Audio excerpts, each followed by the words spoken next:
Bom dia, boa tarde, boa noite. Tudo bem com vocês? Tudo tranquilo? Espero que sim. Comigo tá tudo bem. Finalmente, vamos ter nossa aula de Sociologia para o segundo ano. Beleza? Então, enquanto eu vou fazendo as ponderações iniciais, vamos tirando aí o material para a gente começar a aula. A gente vai dividir a aula em duas partes. A gente vai ter uma revisão bem breve, bem rápida mesmo sobre o assunto. E depois a gente vai começar com um assunto novo. Tranquilo? Então, revisão e assunto novo. Revisão bem breve, assunto novo. Então, vamos pegar o material aí do início. Vou começar na página 6, Sociologia, segundo ano. Espero que vocês estejam aí respeitando a quarentena. Acredito que sim, né? Se a gente está tendo poucos casos aí próximos a gente aí dessa doença. É que a maioria do pessoal está respeitando, boa parte do pessoal está respeitando a quarentena. Eu estou respeitando, não estou vendo ninguém, não estou saindo de casa, então é isso aí. Vem comigo, Sociologia, segundo ano, professor Fábio, o Sayajin da Educação. Vamos lá? Olha só, essa parte aí de Sociologia do segundo ano, ela é bem simples, ela é bem tranquila, porque ela foca no desenvolvimento do capitalismo no Brasil.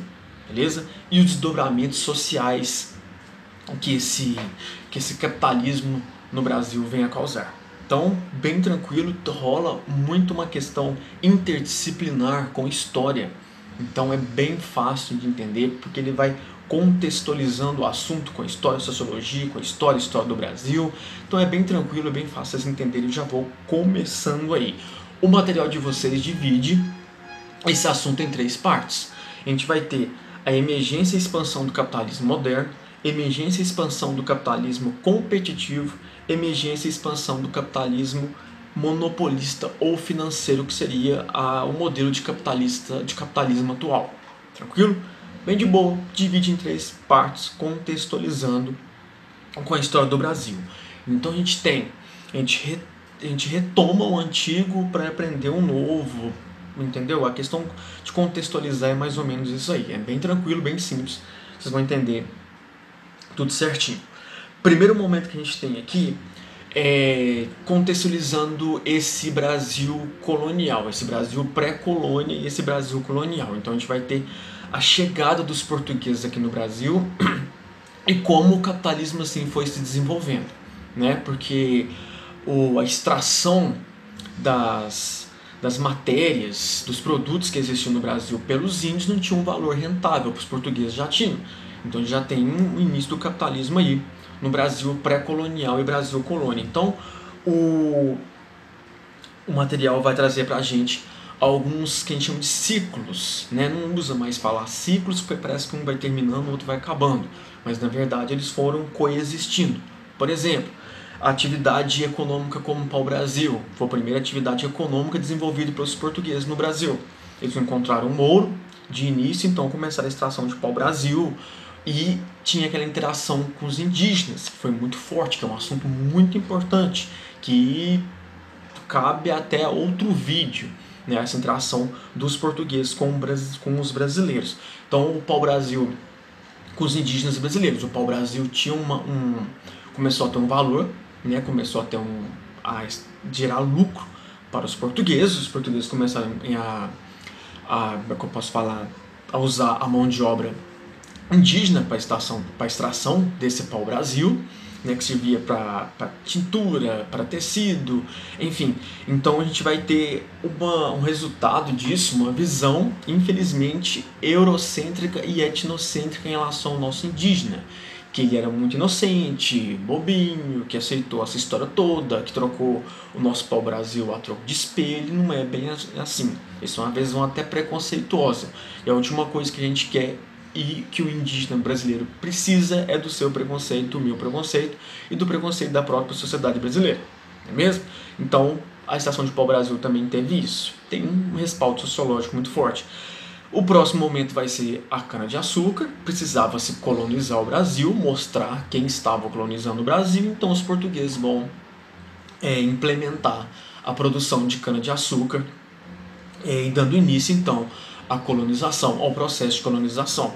Eles vão utilizar o plantation, né, a técnica de plantation, que vai ser produção em latifúndios, né, em grandes extensões de terra, de um produto só, monocultura latifundiária para exportação. Então vai ter também a implementação da mão de obra escrava africana nesse momento, que é importante. Grifa aí, que é importante, pode aparecer na prova. Outra questão vai ser o dos produtos minerais como o ouro e a prata. Aí sim a gente vai ter emprego em larga escala de mão de obra africana escrava, né? Vai ter um emprego muito grande disso aí. A gente vai ter aquele comércio triangular, né? África, Brasil, Europa, triângulo ali, coisa africano entrando aqui, escravizado, trabalhando e saindo daqui os produtos, né, que a gente vai chamar de commodities, vocês vão entender isso mais pra frente, porque tem valor agregado. E depois desse bom tempo de período extrativista mineral, a gente vai ter a produção de algodão para abastecer a Revolução Industrial. A gente não vai esquecer da Revolução Industrial, até porque a sociologia vai surgir a partir da Revolução Industrial, e como uma consequência da Revolução Industrial, acho que a gente pode falar dessa forma. E a gente vai ter também a questão do café, beleza? Rapidão aí, galera, o interessante que a gente tem que analisar e que o livro vem citar, vem chamar a atenção pra gente, é essa troca cultural do nosso indígena com o português. Como, por exemplo, que a gente pode analisar a antropofagia. Eu acho que já citei isso em algumas aulas, algumas nossas poucas aulas, que é o canibalismo. Né? O português via isso como um absurdo, uma coisa absurda. Aí começou a tratar o indígena como uma classe, uma casta inferior, um povo inferior, e essa ideia foi se permanecendo, né? A história é feita de permanências e mudanças, então essa visão não mudou, ela foi se permanecendo, essa ideia de inferioridade, superioridade de uma cultura em relação à outra, e a gente meio que comprou isso aí, a gente pegou isso aí e a gente acabou desenvolvendo um preconceito próprio em relação ao nosso indígena, né, que está sumindo, que está acabando, né, a cultura indígena, ninguém quer ser indígena mais, porque a gente não está matando, infelizmente, eles estão deixando de ser indígena, então tá uma coisa complicada pra caramba. Então você consegue perceber que a economia brasileira, o capitalismo brasileiro vai se desenvolvendo em cima da exportação desses commodities, que seriam esses materiais que não têm um valor agregado, né, que seria essa exportação de matéria-prima e comprar produto industrializado. Você vai ver que não mudou muito. Isso aqui mudou bastante coisa, mas a essência mesmo não vai mudar muito não, beleza? Vamos tocar pra frente aqui, ó. Vamos! O próximo assunto aqui a gente tem a emergência e a expansão do capitalismo, do mercado capitalista moderno, que vai de 1808 até 1888. O que a gente tem em 1808? A abertura dos portos, que foi a primeira coisa que a família real, que o Dom João VI fez assim que ele vem com a família real para o Brasil. Vocês sabem da história, teve que fugir do Napoleão, foi uma fuga. Eu não vou ficar aqui passando pano, realmente foi uma fuga. Família real, os chegados da família real, o pessoal veio todo para cá. E assim que o Brasil então tem a chegada da família real, transfere-se a sede do governo português da metrópole para a colônia. Isso é um passo muito importante para a nossa independência, um acontecimento muito importante para a nossa história, né? Porque a colônia passa a receber a sede da metrópole. Então ela precisa se organizar, se industrializar, precisa evoluir, né? Precisa desenvolver. Então o Dom João VI percebeu isso e começou a tomar as atitudes. O Brasil foi tomando uma outra cara, pelo menos o Brasil conhecido. Ele vai começar a tomar uma outra cara. Então o que o Dom João VI faz, principalmente para agradar a Inglaterra? Abre os portos brasileiros para as nações amigas, né? Leia-se a Inglaterra. Então o Brasil vai chegar no Brasil vários navios de outras nacionalidades, de outras nações, porque antes a economia estava toda amarrada ali com os portugueses, né? Ao contrário da história da economia norte-americana, como por exemplo, depois vocês podem estar procurando aí, beleza? Então já era empregado, mas vão empregar em larga escala essa mão de obra escrava africana, e o café vai despontar como principal commodity brasileiro. Beleza? Não tem um valor agregado, eu já expliquei para vocês como é que funciona. Então, vem a independência, o Brasil continua dependente, vem a independência, meu Brasil continua dependente. Brasil é um povo pobre, maioria zona rural, mão de obra escrava, né? Os escravos não serão libertados, né? Após o processo de independência, foi um processo mais elitista, né? Do Dom Pedro I com as elites agrárias brasileiras. O Brasil não muda muito de cara, mas a gente tem um passo em direção a essa expansão, formação do nosso capitalismo, principalmente se apoiando aí no café, na produção cafeira, como principal produto exportador, que não vai ter lá assim um valor agregado, um outro valor agregado a não ser o valor principal do café. E a gente tem que comprar a nossa independência, a gente vai ter que pagar uma indenização, pagar um reconhecimento da independência, pagar até pela Biblioteca Nacional, a gente vai ter que realmente comprar a nossa independência. Então a gente tem um país, um Brasil independente, ó, se liga só, a gente tem um Brasil independente, onde a gente tem que gastar, a gente vai começar a ter uma dívida externa para o reconhecimento da independência, e a gente não vai ter incentivo nenhum do governo em relação a isso. A industrialização, a modernização do Brasil vai vir de iniciativa privada, com os barões do café. Né? Já deve ter ouvido falar do Barão de Mauá, tem um filme, depois vocês procuram aí. E o Brasil se torna independente politicamente, porém independente de muita coisa, principalmente da Europa. Né? Os Estados Unidos também vai despontar aí como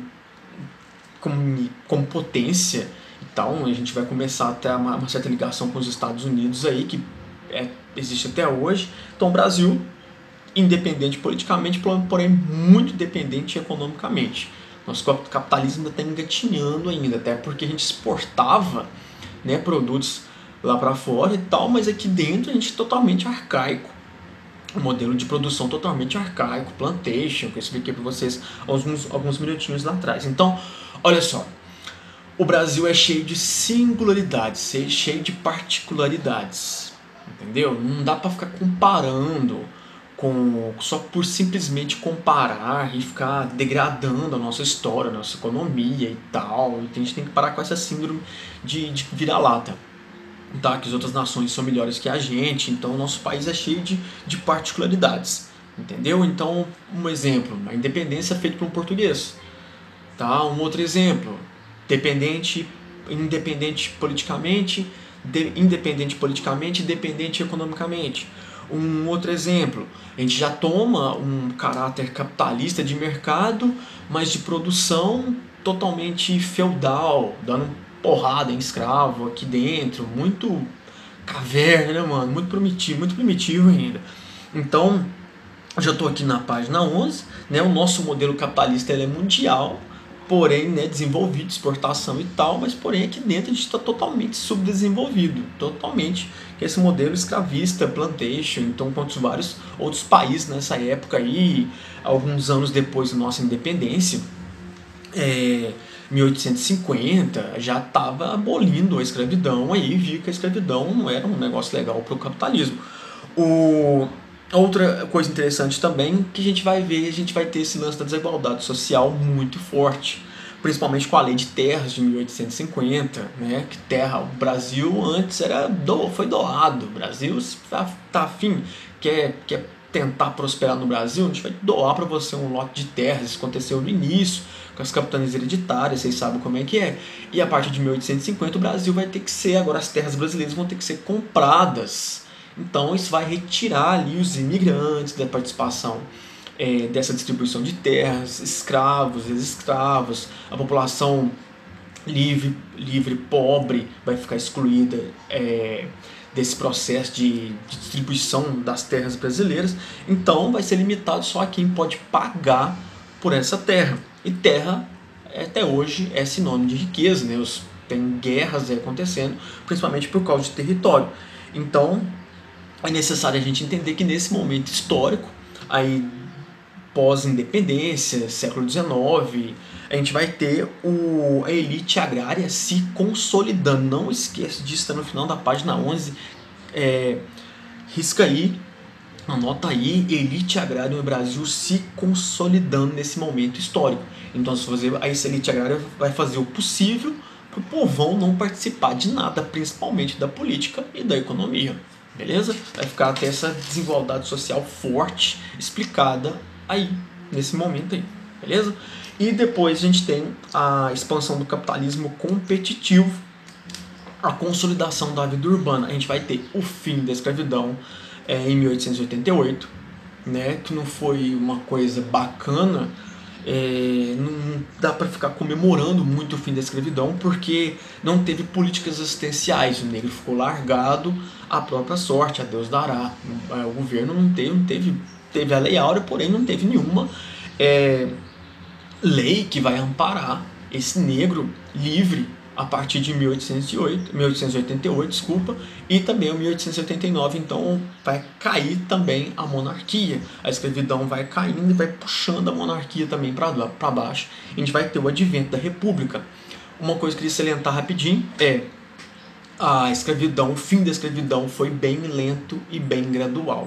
Foram soltando-se leis aos poucos.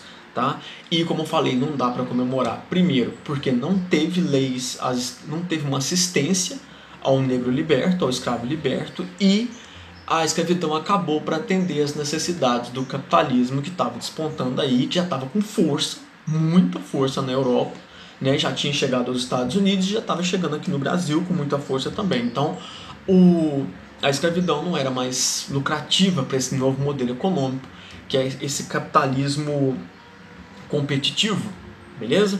O próximo assunto aqui que a gente vai ter é a república, né, que a gente antes chamava de república café com leite. A melhor definição seria república oligárquica, né? República café com leite, república velha e república oligárquica são as mesmas coisas, mas a definição de república oligárquica é melhor, que vai do início da república até o movimento de 1930, com o aparecimento do Vargas. Então, a gente tem o revezamento no poder dessas oligarquias, e como eu falei para vocês, essas oligarquias compostas por uma elite agrária, onde fazia de tudo para o povo não participar de uma decisão política, né? Eleições fraudadas, eleições com base em quem sabia ler, quem sabia escrever, os analfabetos então não votavam, era uma exclusão geral, né? Isso ainda deixando a desigualdade social ainda mais em evidência.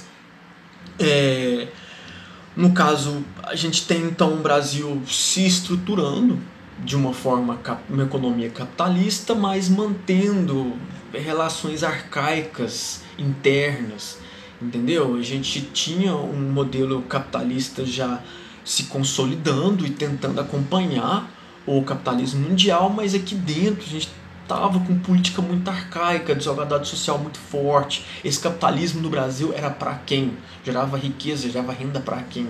Entendeu? Não era todo mundo que participava, então não era o país todo que participava. Então a desigualdade social muito forte. Então os cafeicultores, principalmente os paulistas, despontando com grandes, megas empresários investindo em outros setores, isso vai ser importante para a industrialização. Então, como eu chamei a atenção para os cafeicultores paulistas, quer dizer que o Sudeste desenvolvendo muito em relação, totalmente diferente em relação a outras regiões do país, principalmente o Nordeste. Então não era o Brasil todo que estava acompanhando esse processo de desenvolvimento e expansão capitalista. Entendeu? Era um outro Brasil, digamos assim, algumas partes do Brasil, ou só uma parte do povo brasileiro que estava colhendo os benefícios desse capitalismo. Outra coisa que vai ser interessante, então, a gente vai ter uma industrialização, tarde, mas a gente vai ter uma industrialização do Brasil que já nasce grande, né? Não teve aquele degrau por degrau igual teve na Revolução Industrial na Inglaterra. A gente vai ter uma industrialização já grande aqui no Brasil, e mediante a expansão da cafeicultura, tá, onde que só alguns vão se beneficiar. O próprio Brasil não vai conseguir acompanhar toda essa industrialização, esse capitalismo rápido. O capitalismo vai começar a atropelar a gente aqui. Depois vocês vão dar uma estudada e vocês vão entender. Depois vem o Getúlio, a partir de 1930, a gente já toma a crise de 1929. né, que vai dar uma pancada bem forte na nossa economia, que as economias já vão estar atreladas aí. Então Vargas já pega, a gente já tem uma mudança na nossa política, né, com o fim da República Oligarca, a Revolução de 30 e o Getúlio, mas a gente já toma aí a porrada da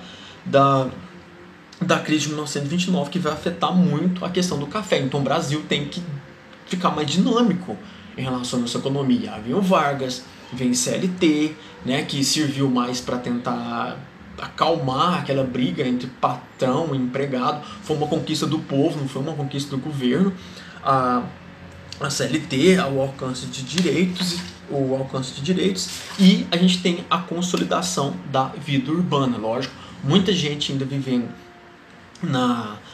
no campo, mas o pessoal já começando a ir para a cidade, as cidades ganhando uma importância maior, beleza? E o Brasil bem dependente, apesar de a gente estar falando de 1930, já está chegando na metade do século XX, Brasil exportando produtos que não têm valor agregado e importando produtos industrializados, tecnologia. Então nossa economia vai ficar muito atrelada a isso, vai ficar muito presa, entendeu? Não vai ser uma economia muito dinâmica, vai ficar bem presa. No próximo assunto aqui, então, galera, a gente já tem um assunto novo, tá? O vídeo infelizmente vai ficar um pouco extenso, vou ter que correr aqui com o assunto, mas vamos lá, depois de repente eu dou uma editada aí. Vamos dar uma respirada, né? E vamos voltar, vamos continuar com o nosso assunto aqui, que é a emergência e expansão do capitalismo monopolista ou capitalismo financeiro. Mano, aconteceu muita coisa durante esse período, até esse período, que vai ser de 1950 adiante. Então a gente vai ter o JK, Juscelino, Diamantina, opa, saudades Diamantina. A gente vai ter Juscelino tocando no Brasil, né, com uma nova perspectiva, uma perspectiva mais moderna. Vamos ver o que ele trouxe, mas a gente tem que entender o contexto, vamos contextualizar, sempre contextualizar. Mais fácil, quando você está com uma questão lá no Enem, no vestibular, na prova, na provinha aqui do tio Fábio, você precisa contextualizar. Você está tendo ali uma data, você está tendo um acontecimento, tenta entender o que estava acontecendo em volta. Ah, mas o que estava acontecendo no mundo nesse momento, ou no Brasil nesse momento? Com certeza você vai conseguir encontrar uma resposta. 0 você não vai tirar, beleza? Vamos voltar aqui ao assunto, página 15. Emergência e expansão do capitalismo monopolista ou capitalismo financeiro, monopolizado. O capitalismo vai estar na mão dos bancos, vai estar na mão dos outros serviços, né, do comércio, e por aí vai. O que aconteceu antes da chegada do Juscelino Kubitschek? O Brasil passou por Vargas, por toda a era Vargas, tá? Ditadura, democracia, ali até 1945, o fim da Segunda Guerra Mundial. O Brasil teve uma participação, Europa destruída e tentando se reconstruir, eleições, e depois da Segunda Guerra Mundial a gente teve a Guerra Fria, todo o contexto da Guerra Fria. Então esse capitalismo monopolista no Brasil ele vai surgir durante o contexto da Guerra Fria, aí com o JK, beleza? Então é um período conturbado, né? O Brasil vai ter também a criação da Petrobras, a monopolização do petróleo, que é muito até hoje, né, importante pra caramba.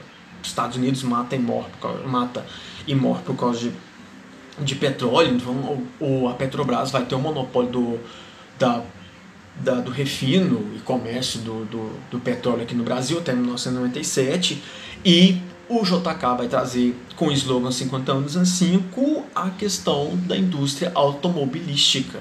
Não dá para desvencilhar, não dá para JK e indústria automobilística. Então a indústria automobilística abrir estrada e focar na produção de petróleo. Infelizmente deixar a malha ferroviária, que começou do Dom Pedro II, um pouquinho de lado. Então vai ter também canais de televisão, a televisão vai se popularizar, Rede Globo, enfim, o nosso processo cultural, né? A gente vai ter uma incrementação da nossa cultura a partir disso aí, ou não sei, mas não, vai ter, eu tô brincando. O setor interessante que a gente tem que entender é que o setor automobilístico ele vai impulsionar os outros setores, beleza? Então a gente vai ter um impulso, JK, setor automobilístico e impulsionamento dos outros setores. tá? Vai estar tudo atrelado aí. E vai ter necessidade também de atrair capitais estrangeiros, que foi uma característica bem forte durante o governo Juscelino Kubitschek, beleza? Então a gente dependia muito de investimento externo no momento que o Brasil não era muito atraente, né? A Europa estava se reerguendo, o Brasil é um país de periferia. Então vamos ver como é que se deu isso aí. O Brasil estava no meio ali daquela briga entre Estados Unidos, União Soviética, e o Brasil não era um país assim muito atraente, era um país periférico. Até hoje o Brasil visto por outros países é visto como por outros países como um país periférico em termos de participação política. Então o Brasil continua tecnologicamente muito dependente. Eu falei isso numa aula de vocês. O Brasil é urbano, tá? O Brasil produz, porém a gente é muito dependente de tecnologia e a gente depende muito da produção, da exportação de produtos primários. Então a gente é um país urbano, é um país que está correndo atrás da tecnologia aí, mas a gente está com o pé lá, a gente está preso ainda naquela vida rural lá do início da nossa matéria, no início do nosso vídeo. Então, lembra que eu falei para vocês, a gente ainda compra tecnologia pagando com laranja, pagando com gado, com carne, esse tipo de coisa. Então isso aí é complicado, a gente deixa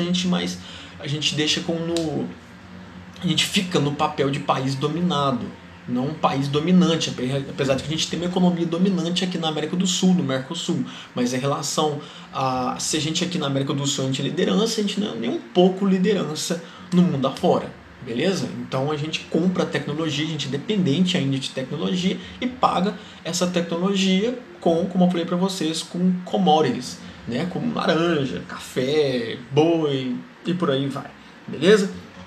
E a gente tem então ver essa presença do setor agroexportador bem forte aí, o campo tendo uma participação bem forte, a gente é bem dependente do agro, né? Então a gente tem uma inversão aí a partir de 1960, a cidade vai ganhar muita importância em relação ao campo aí. O processo de urbanização junto com o processo de industrialização vai trazer também a favelização, né, que vai ser esse lance de empurrar os pobres para os cantos, para os pés dos morros, né? Isso vem desde o final da escravidão, né? Os escravos vão ser empurrados para lá. Vai ter a Guerra do Paraguai também, vai ter um impacto em relação a isso aí, e a revolta da vacina, vacina, e vai resultar nisso o processo de higienização do prefeito do Rio de Janeiro, do governo da época, o governo brasileiro da época, vai empurrar os pobres, tirar do centro, levar para os cantos, levar para a periferia. Os pobres não vão ter onde se adequar, onde morar, e vão para a área de risco, vão para áreas, para favela, para pé de morro. Então tem essa ligação aí. Então não é porque o pessoal quer morar ali, eles foram obrigados a se manterem aí. Tá? E tem uma explicação histórica, depois vocês voltam aí na página 17. Foi esse processo de urbanização um processo de urbanização que aconteceu no Brasil aí a partir do século XX, na metade do século XX, que não teve planejamento, tá? Não teve um planejamento. Então, a falta de estrutura dos grandes centros urbanos acabou resultando nessa falta de planejamento, a miséria tomou conta, então o pessoal mais pobre acabou indo para os cantos e ter esse processo de favelização. Depois vocês dão uma olhada nisso aí. A gente vai ter uma mudança, então, onde que a riqueza, o gerador de riqueza vai ser o setor de serviços, como eu falei para vocês, com o bancos, nessa fase desse capitalismo financeiro aqui no Brasil. A questão dos bancos, a questão do comércio vai ser muito, muito, muito forte, instituição financeira e por aí vai. A riqueza vai estar na mão desse pessoal aí, de grandes empresários, mas, como eu falei para vocês, sempre tendo aquela relação, aquela dependência com o setor agrário, com a elite agrária, né? E, enfim, um meio que complementando a outra aí. E a gente vai ter uma consolidação, então, de uma sociedade burguesa, né, no Brasil, tanto essa elite agrária como essa elite empresarial, a partir desse momento aí, e o capitalismo financeiro se consolida e se expande, né, na mão desses empresários, na mão de bancos, na mão dessa elite agrária, beleza? A gente vai ter o trabalho assalariado como forma hegemônica de trabalho. O nosso capitalismo ele vai se desenvolver dependente de outras economias, entendeu? Como eu falei para vocês, é meio que paradoxal. A gente tem um capitalismo, então, de exportação moderno, mas aqui dentro totalmente conservador, né? Onde a riqueza está na mão de algumas pessoas, uma desigualdade social muito forte, elite agrária ainda controlando tudo, elite empresarial ainda controlando tudo. É como se fosse um bolo, né? Você tem ali o bolo do capitalismo, o bolo da economia, onde que ele é totalmente dividido de forma totalmente desigual, né? Não é o país todo que se aproveita dessa situação. E para justificar o que eu estou falando para vocês e para encerrar, aí na página 18, a gente tem o IDH, né? Beleza. O Brasil tem um PIB bacana, né? Se você for analisar todo esse momento aí até pouco tempo atrás, o Brasil tem um PIB legal, a gente teve uma recuperação do PIB alto, bacana, né? Produto Interno Bruto, apesar de todo esse momento aí e tal, a desigualdade econômica muito forte, desigualdade social muito forte, a gente tem um PIB teve um desenvolvimento do PIB bem bacana, bem notável. Sim, mas como é que está o povo? E como é que está o índice de desenvolvimento humano? Como é que está o IDH? Não adianta você ter um PIB alto se o povo está na miséria, se a maior parte da população não tem acesso a saneamento básico, transporte, segurança, saúde, educação e por aí vai. Entendeu? Por isso que tem muitos sociólogos que falam em Brasis, né? A gente tem o Brasil e vários Brasis, então tem que dar uma olhada nesse IDH. Pessoal, é isso, depois tem atividade, depois tem o próximo assunto sobre a globalização e o capitalismo mundial. Espero que vocês tenham entendido a matéria. Dá uma olhadinha, dá uma grifada no material, estudem bastante, aproveitem o tempo de vocês com coisas úteis. Não vai ter dica, mas a gente vai fazer alguma atividade aí para vocês estarem mandando para mim e depois estar retornando para vocês, beleza? Então foi isso, o capitalismo, a expansão, consolidação do capitalismo no Brasil, desde o início com o Brasil pré-colônia até os dias atuais, beleza? Só voltar o vídeo aí, ficou um pouco extenso, infelizmente. Mas é isso, galera, dá uma olhadinha, vamos todo mundo estudar, vamos todo mundo vencer e vamos vencer junto. Junto a gente é mais forte, beleza? Obrigado e até mais.